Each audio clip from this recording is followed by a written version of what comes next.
Assalamualaikum warahmatullahi wabarakatuh. Apa kabar saudara semuanya? Semoga sehat selalu dimanapun saudara berada ya. Terima kasih sudah mengunjungi kembali channel saya. Pada hari ini kita akan bicarakan tentang perencanaan usaha dan pemasaran.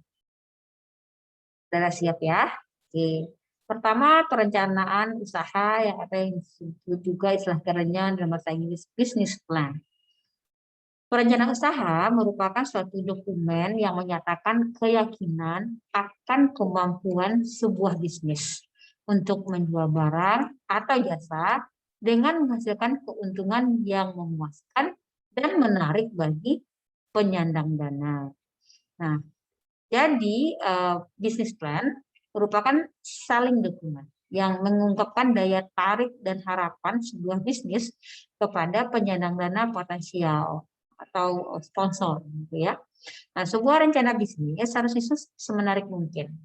Nah, beberapa tips untuk menyusun rencana bisnis ini adalah pertama, singkat dan padat, kedua, terorganisir rapi dan penampilan yang menarik, ketiga, hindari untuk melebih-lebihkan proyeksi, keempat, dikemukakan semua resiko bisnis yang signifikan, kelima, memiliki tim yang terpercaya dan efektif, keenam, bidang usahanya fokus, ketujuh, jelas target pasar yang ditentukan, delapan, bisnis plan-nya itu bersifat realistik, dan ke-9 bersifat spesifik ya.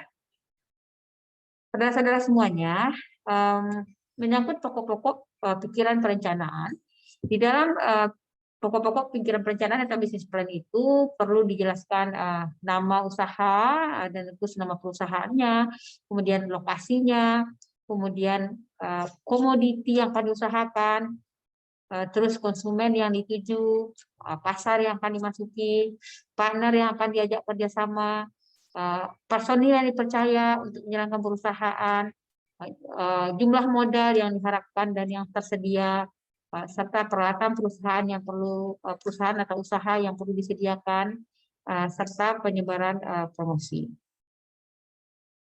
Kemudian ada beberapa bentuk formal bisnis plan rencana usaha ya. Yang pertama itu dia berisi pendahuluan dulu, di mana di situ tertulis nama, alamat perusahaan, nama dan alamat pemiliknya, nama dan alamat penanggung jawab yang bisa dihubungi sewaktu-waktu, serta informasi tentang bisnis yang dilaksanakan. Nah, rangkuman eksekutif lebih kurang 3 halaman yang menjelaskan secara komplit isi bisnis plan.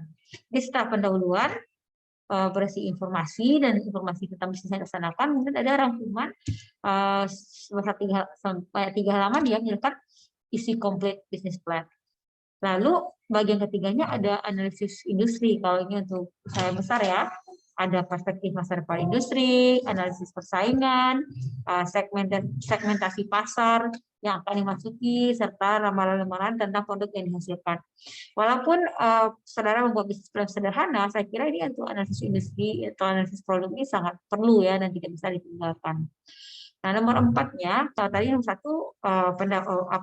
pendahuluan, yang kedua rangkuman eksekutif, yang ketiga analisis industri, dan keempat adalah deskripsi tentang usaha.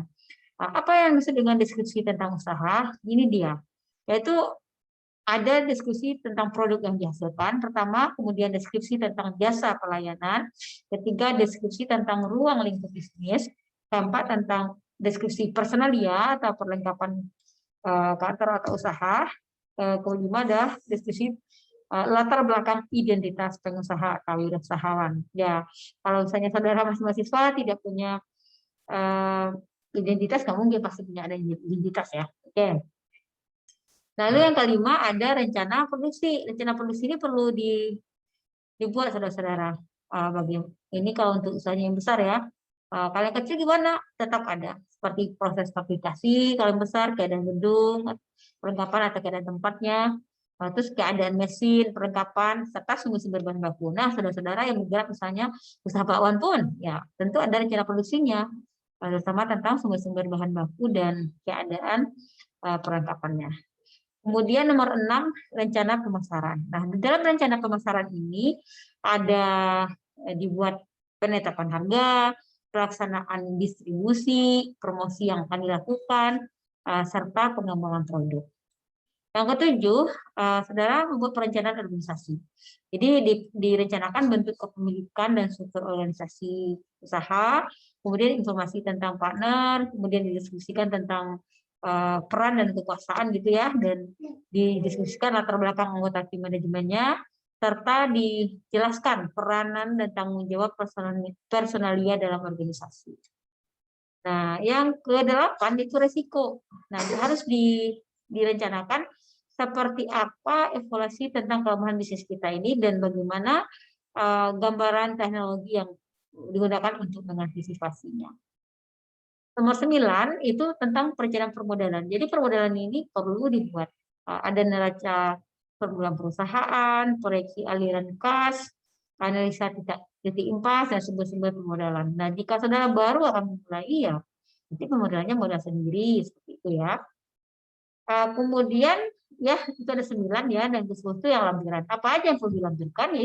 Itu surat-surat yang berkaitan dengan dengan upaya memperkuat isi proposal gitu ya. Kemudian tentang CV pengusaha gitu ya. Kemudian data penelitian pasar, pasar untuk kebutuhan produk atau jasa kita. Kemudian surat-surat kontrak atau dokumen perjanjian yang dimiliki kalau ada gitu ya. Dan daftar harga dan termasuk barang pun sangat diperlukan sebagai bukti. Nah, itu dia saudara-saudara semuanya tentang kerangka rencana usaha. Nah, selanjutnya kita lanjutkan dengan konsep pembesaran ya, sedikit saja ya. Nah, di dalam setiap kegiatan bisnis harus diusahakan agar wirausahawan memperhatikan konsep AIDA ya, AIDA tambah S, AIDA tambah S itu merupakan dengan A itu attention, perhatian. I itu ya, I itu interest, peminat, ketertarikan. D itu desire atau keinginan. A itu action, tindakan. S itu kependekan dari satisfaction, kepuasan. Jadi apa yang dimaksud dengan pemasaran dan konsep dasarnya ingat aja, yaitu AIDA tambah S, AIDAS. Attention, perhatian, interest, minat atau ketertarikan, desire, keinginan, action, tindakan, dan satisfaction, kepuasan. Demikian dulu saudara-saudara semuanya. Terima kasih.